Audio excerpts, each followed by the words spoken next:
Hey, how's it going, guys, and welcome back to a brand new Pokemon Sun and Moon episode. And today we're going to be going after the... How many are we on now?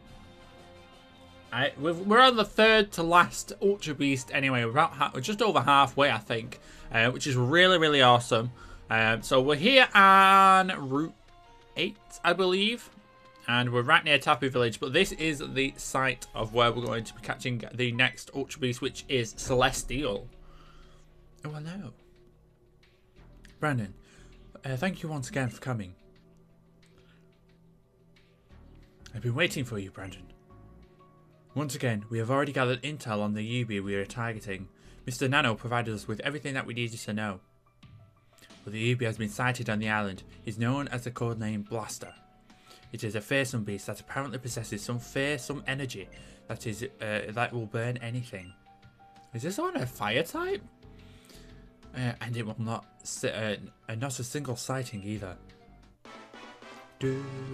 Faller. Okay. We cannot afford any delay. We cannot afford any delays. I will protect the populated areas as usual.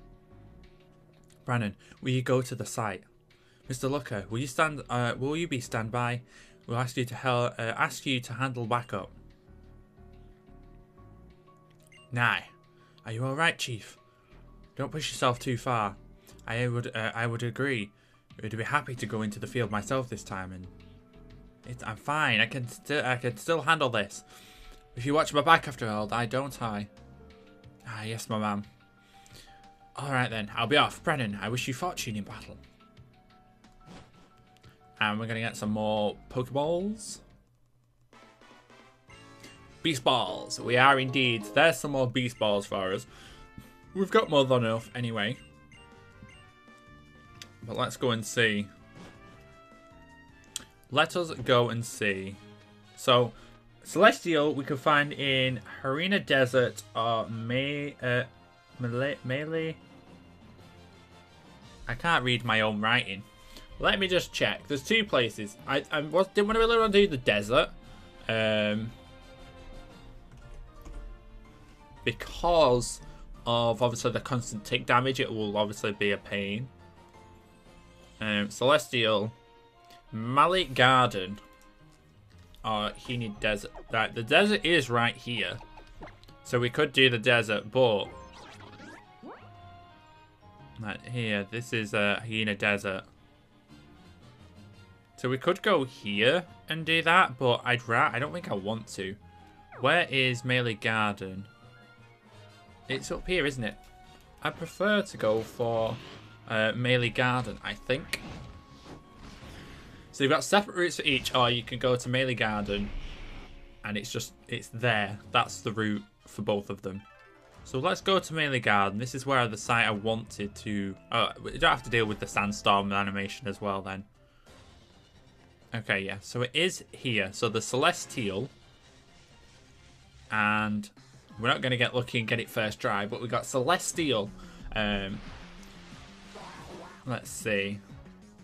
It's got no information about it here. Let me just click on it and let's have a see. It is... What typing is it? The launch Pokemon.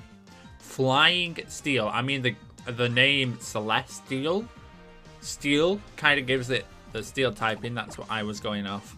But with it saying, yeah, firepower, it's got a lot of good moves actually, just scrolling through. So I'm probably not going to find it straight away. So what I'm going to do is, obviously like before, I'll cut, and when it appears, I will return. So I'll see you guys when it decides to show its face.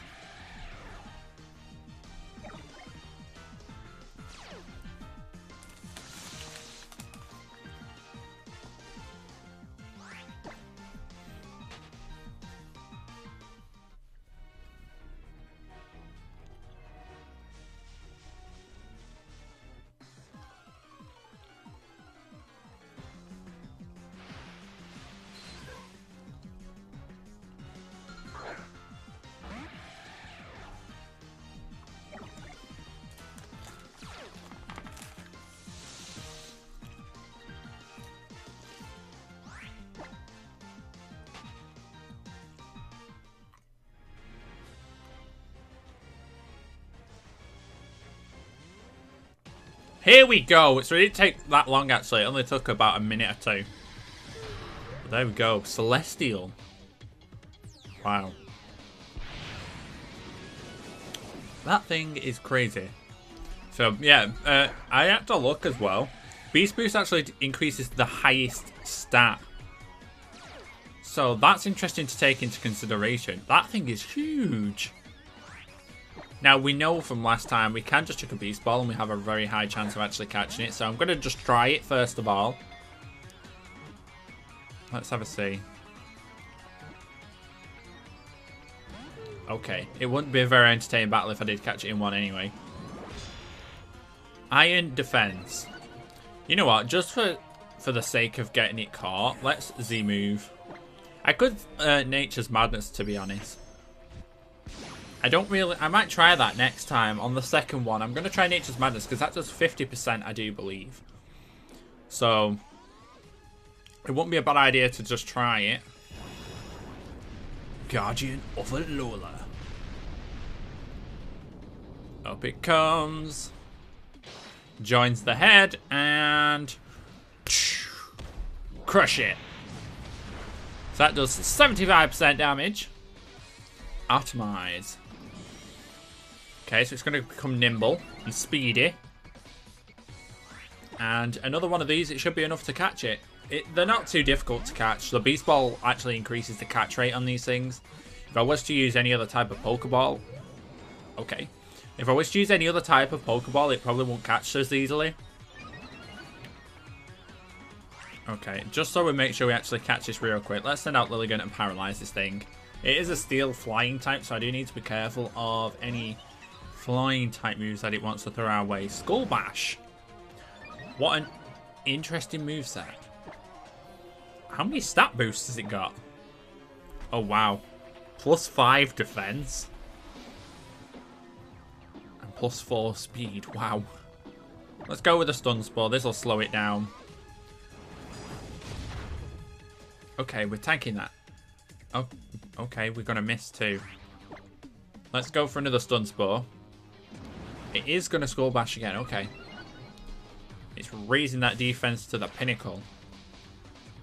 Hopefully, it doesn't get an opportunity to do any more damage to us here. Let's go with another Beast Ball. It should be enough. Surely it'll be enough. There's 1, there's 2, and there's 3. Is that the capture? It is indeed. There we go. Our first Celesteela. Very interesting name as well. I have to admit, that is quite the interesting name. But there are 2 of these. So I am going to have to wait and catch some more. Well, the next one. Before we can go back and meet up with Annabelle and the other girl. Annabelle and Luca, sorry. So there we go. Celesteela, you can go to the PC. And I'm going to now carry on. And hopefully catch the other one. So I'll see you guys when it actually appears. Oh, never mind. Back to back. Never mind. Back to back. Celesteela has appeared. It's not question mark anymore because we've caught it. Celesteela's aura flared to life. So let's just repeat the process. Rinse and repeat. I don't even have to cut this time. Celesteela. I'm not going to bother doing the Nature's Madness. I'm just going to do it the normal way. Guardian of Alola. Drop the Banhammer. And it's a very unique pose, I have to admit. That is some strange poses they've got going on in this game. They really do. Let's have a see. Hopefully we can bag ourselves this real quickly. And then we can head back. This might be a very short episode. A very short episode. We're only, well, it says 9 minutes, but I spent about a minute and a half looking for the first one, so hopefully it don't make too much of a difference. So yeah, it's probably going to be about a 10-15 minute episode this, so that's not too bad. I like it when episodes take next to no time to record.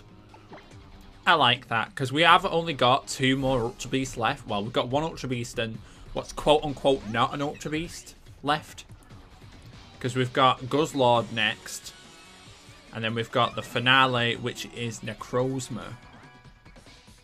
It's a legendary Pokemon, though it's not an Ultra Beast. Turns out to be the legendary Pokemon Necrozma. It doesn't actually say it's an Ultra Beast. So, that will be the finale. Wow. We're almost at the end of this series, guys. It's crazy. Crazy to believe it. We're almost at the end of the series already. But that does mean new series will be able to make way and come together. So that'll be a lot of fun. But there we go. That is the second Celestial cart. Not too bad. That was pretty easy. That was probably the easiest Ultra Beast to find and catch. Definitely the easiest one we've had so far. We got a cheeky level out of that. I don't want to nickname it, and it can go to the PC. I don't even know where in the PC these are all going. I haven't been and looked at any of them. Successfully completed the mission. So let's fly back to our Tapu Village and the motel. We actually have to go to Tapu Village instead of where the motel is, which is a little bit annoying. It is a little bit annoying because we're out of the way, but we have got Guzzlord. Let's have a see. Guzzlord will be next, so that'll be a lot of fun. Let's head back. I wonder where the next location's going to be. Or whether we're just going to end up staying here, because Resolution Cave. I've never even heard of it. But that's... Wait. Oh, it looked like it got a Santa hat on. I was going to say, it's not Christmas no more. Let's have a see. No, we've completed the mission. Bravo! Well done! I must call the chief back at once. I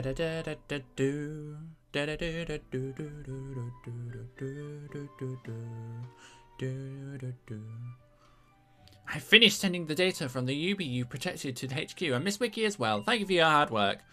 Everything you know about Celestial, also known as Ubi Blaster. We've also had word from HQ. There is only one Ultra Beast left for us to take care of. We've had our hands full with so many individuals for the last Ubi. A rather dangerous situation, but are you alright, Chief? Aye, of course I am. Both me and my Pokemon are fine. Of course, we ran into some difficulties being surrounded by the Ubis and outflanked by them. We were rather touch and go for a while. As I feared. What is it, Mr. Looker? You've been acting rather odd for a while, haven't you? Ah, no, it's nothing. Could it be? Could it be a long delay feast? Oh, yes, indeed. What a disaster we have been out. The truth is I am starving. Just starving! How a Snorlax feels, I know exactly how. How hopeless are you, Mr. Looker? But I suppose you've been putting it off a rather long time, so you must be hungry indeed. Then allow us to take this point to find a delicious restaurant after all. Ah, yes, madam, yes, thank you. A bit embarrassing to admit, but I'm actually quite famished myself. Two of you should stay here and relax while I go and find us a place to eat. Oh, okay. So she's going to be the one that's going to come back and say, the chief mustn't take much more. Can't take much more of this. She must be exhausted. She acts particularly cheery when she's feeling unwell and hides her weaknesses from others. I know this is a bit late for this, but there's something I would like to tell you. It's something that happened about 10 years ago now. I came to the Alola Region as part of the 3-person team to eradicate the Ubis. Of course, we did not know them as Ubis back then. We were simply a dangerous creature. My team succeeded in chasing down an Ultra Beast, and we tried to put an end to it. But somebody screwed up. Nanu. This half-hearted fool that here felt sorry for the monster, even if only for a moment. That moment was enough to get the third member of the team done in by the Ubi. I cannot deny I made an error of judgment. I failed to consider the fact that she was not trained for combat. She was just bait for the Ultra Beast. The international police knew it. The Ultra Beast's relentless seek out those who have passed through the wormhole. The passage must chain to them somehow, as they've been bathed in some energy, something that the beast can smell or sense. is that thought that Ubis can track such people by sniffing them out. It's not like a monster came here by choice. They don't want to be here, so they smell the familiar scent and think that there'll be a wormhole. They'll get home. Nanu, you called her bait. She wasn't. She really was, wasn't she? Fowler. So that's what her name was called. That's what the information police calls them. Humans who appear from an ultra wormhole, and those who are bathed in a great deal of energy that pours out of them. She had to come through a wormhole. She was from another world. Wait, so is Celeste... Oh, wait, why is this chapter called Fowler then? Is this Wesley's whole story? I just put on our team to help draw out the Ubis to us. And now your history repeating. You've got a Fowler right here, haven't you? That's right, boy. I'm talking to you. Yes, that's true. He passed through an ultra wormhole. Brandon was exposed to the energy, so he's indeed to be a Fowler. But I'm back! I'm sorry, young Brandon. I must continue this time. This talk another time. Ah, sorry, you two. But I couldn't reserve a reservation at the restaurant. It seems to be a very popular place. Hey, Missy. Ah, Mr. Nanu, I didn't realise you was here. Another one of those monsters appeared, this time on Pony Island. I'll tell you more when you get there. We'll meet at the floating restaurant in Seafolk Village. This is a real tough opponent, so be sure you're ready for it. Yeah, this thing is kind of a pain. Oh, yes, of course. Thank you, Mr. Nanu. Mr. Looker, is everything alright? Of course, it is fine. Not a problem at all. Then we'll make our way to Floating Island restaurant in Pony Island. Once you're ready, madam, please come and join us there. Floating Island restaurant. So what I'm going to do is I'm actually going to fly to Pony, so I remember, for the start of next episode. But let's head over there now, actually. But sadly enough, let's go to Seafolk Village. I will probably wrap up the episode right here. So thank you very much for coming out to this episode today. If you did enjoy, make sure that like button down below. But for now, I'm going to go out of it. Enjoy the rest of your day. And I will see you guys all tomorrow for a brand new episode. See you guys all then. Bye for now.